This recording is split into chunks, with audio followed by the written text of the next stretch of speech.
कैसे हैं दोस्तों। पाकिस्तान के चंद गिने चुने सियासी रहनुमाओं में एक अहम शख्सियत जो अपने भाई के साथ शाना बशाना खड़ी रही और मुसलमानों के लिए अलग वतन के लिए जंग लड़ती रही, वो शख्सियत, वो खातून कोई और नहीं बल्कि फातिमा जिन्ना थी। ये वोट आपके हाथ में अमानत है। तकसीम हिंद के बाद वो सियासी कारकुन होने के साथ साथ समाजी कारकुन बनकर ख़वातीन को अपने हकूक़ के लिए समाजी और रवायती जंग लड़वाने पर आमादा करने वाली खातून थी।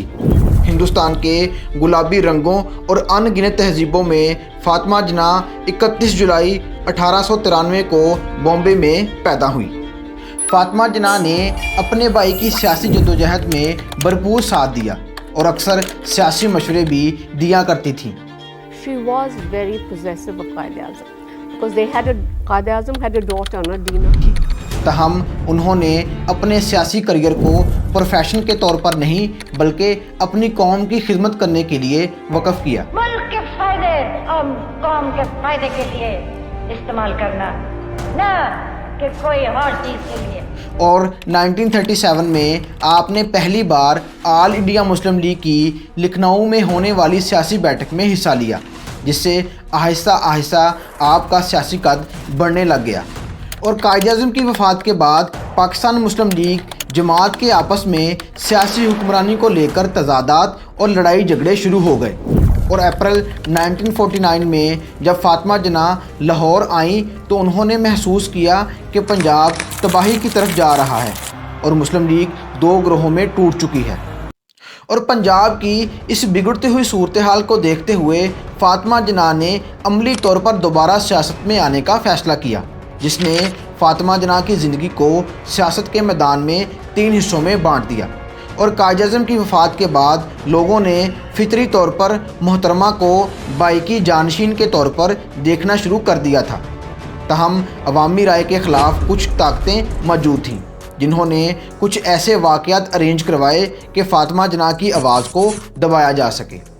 जैसा कि शहाबनामा 1986 में कुदरतुल्लाह शहाब ने लिखा था कि कायद-ए-आज़म की वफ़ात के बाद उस वक़्त के हुक्मरानों ने मोहतरमा फातिमा जिन्ना को वो इज़्ज़त और मुकाम नहीं दिया और कायद-ए-आज़म की 2 बरसियाँ गुजर चुकी थीं, लेकिन मोहतरमा को सिर्फ़ इसलिए ख़िताब नहीं करने दिया गया कि ख़िताब नशर होने से पहले इंतज़ामिया जायज़ा लेगी और नामुनासिब तनकीद के हिस्से काट दिए जाएंगे।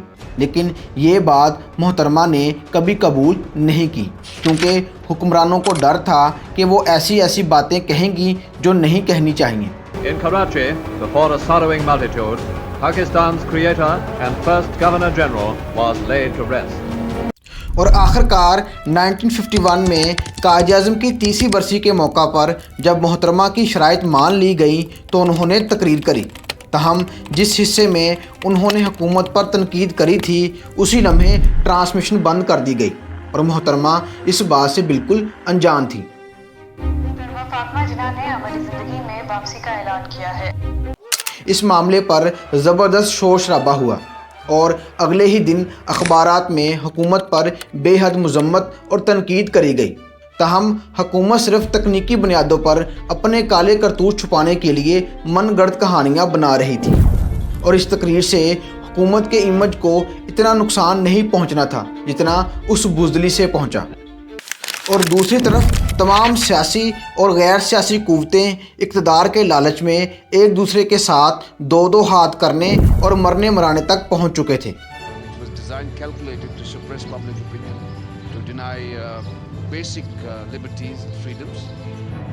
इक़्तिदार की हवस ने 7 अक्टूबर 1958 को प्राइम मिनिस्टर सिकंदर मिर्ज़ा ने इक़्तिदार पर अपनी बालादस्ती कायम रखने के लिए कमांडर इन चीफ और फील्ड मार्शल अयूब खान को मार्शल लॉ एडमिनिस्ट्रेटर मुकर्रर कर दिया। तहम उसी माह 24 अक्टूबर को अयूब खान ने सिकंदर मिर्ज़ा से उसके तमाम इख्तियारात छीन लिए और मुल्क में फ़ौजी हुकूमत कायम कर दी। बाद में हुक्मरान कन्वेंशन मुस्लिम लीग ने अयूब खान को प्रेसिडेंट के लिए उम्मीदवार नामज़द कर दिया और दूसरी तरफ अपोजिशन जमातों ने मोहतरमा फातिमा जिन्ना को अयूब खान के मुकाबले में सदारती इलेक्शन लड़ने के लिए नामज़द कर दिया। Fatima Jinnah, the nominee of the combined opposition parties, is cheered as she arrives at the stadium. مشترکہ اپوزیشن نے 1965 میں ایوب خان کے خلاف صدارتی امیدوار بننے کے لیے محترمہ سے رابطہ کیا، اور یاد رہے کہ ان کے حمایتیوں میں خان عبدالغفور خان، ولی خان اور شیخ مجیب الرحمان تھے، جنہیں ہماری تاریخ میں مختلف طریقوں سے غدار کہا جاتا ہے۔ خان عبدالغفار خان، جس کو پنجاب میں لوگ غدار سمجھتے ہیں، اور شیخ مجیب الرحمان، وہ ایسٹ پاکستان میں محترمہ فاطمہ جناح کا چیف پولنگ ایجنٹ تھا۔ اور ان سب کے مطابق فاطمہ جناح قائد اعظم کی بہن اور سیاسی وارث ہونے کے ناطے پاکستان کو فوجی تسلط والی قومی سلامتی کی ریاست سے نجات دلانے کے لیے صحیح انسان تھی۔ اور جنوری 1965 میں جب الیکشن ہوا تو اپوزیشن کا خیال تھا کہ محترمہ انتخابات میں کلین سویپ کر جائیں گی، تاہم الیکشن کمیشن کے مطابق ایوب خان جیت گیا اور پاکستان ہار گیا۔ جنرل ایوب نے ڈیموکریسی کے پیٹ میں چھرا گھوم دیا۔ اور پورے پاکستان میں، خاص طور پر مشرقی پاکستان میں، لوگوں نے محترمہ کے حق میں ریلیاں نکالی تھیں۔ یہ ایک تلخ حقیقت ہے۔ اگر 2 جنوری 1965 کو محترمہ فاطمہ جناح صدر بن جاتی تو پاکستان کی تاریخ مختلف ہوتی۔ تو مس جناح الیکشن جیت جاتی۔ انتخابی دنوں کے دوران پیدا ہونے والی رفٹ کا نتیجہ یہ نکلا کہ اسٹیبلشمنٹ نے محترمہ فاطمہ جناح کی وصیت کی مخالفت کرنے کی سنجیدہ کوششیں کریں اور انہیں اپنے بھائی قائد اعظم محمد علی جناح کے پاس دفن کرنے کی بجائے کراچی کے میوہ شاہ قبرستان میں دفن کرنے کے لیے کوششیں کری گئیں۔ اور فاطمہ جناح 31 جولائی 1967 کو اپنے گھر قصر فاطمہ یعنی مہوٹا پیلس میں مردہ حالت میں پائی گئیں۔ محترمہ کے کک، دھوبی اور ہمسایہ سگرا بیگم نے بتایا کہ ہمیں ان کی ڈیڈ باڈی ان کے بیڈ پر ملی۔ انہوں نے پھر محترمہ کی بھانجی شیر بانو کو اس غم سے بھری خبر کے بارے میں بتایا۔ تاہم کچھ ہی لمحے بعد لوگوں میں یہ بات پہنچ گئی کہ ان کی موت بے حد تشدد کی وجہ سے ہوئی ہے، جس کے بعد قومی اسمبلی کے ممبر حسن شیخ، فاطمہ جناح کے لیفٹیننٹ اور دوسرے لیڈرز نے سوالات اٹھانے شروع کر دیے۔ اور یہ سوالات اور بھی مضبوط ہو گئے جب حاجی کلو، ایک بزرگ آدمی جنہوں نے فاطمہ جناح کی تدفین کی رسم ادا کری تھی، بتایا کہ محترمہ کے جسم پر تشدد کے نشانات موجود تھے۔ اور اس بات کی تصدیق فاطمہ سید، فاطمہ قاسم اور فاطمہ بائی نے بھی کری، جنہوں نے محترمہ کو غسل دیا تھا، تاہم انہیں چپ کروا دیا گیا۔